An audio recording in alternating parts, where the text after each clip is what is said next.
Howdy, Michael, a Mercedes guy here, and we're working on a 220 SE coupe, real nice car.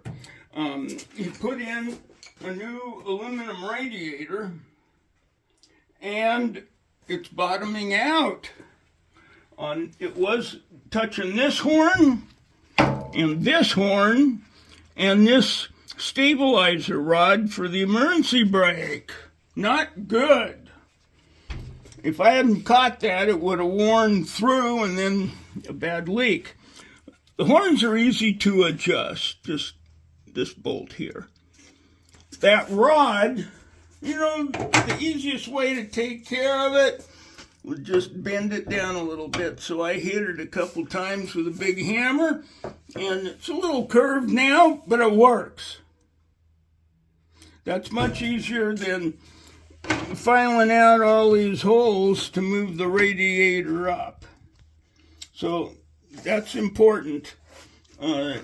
Check out the bottom of your radiator, the bottom tank, and make sure it's not rubbing on anything. And let's talk about fan shrouds or fan guards. These are really important. Not only to keep you from putting your fingers down here and getting them chopped off, but for proper airflow.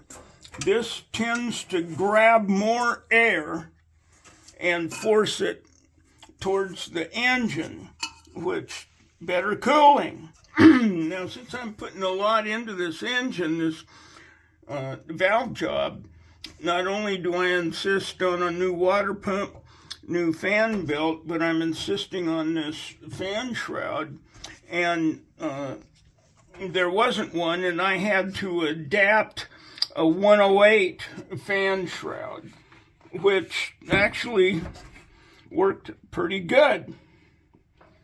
Alrighty.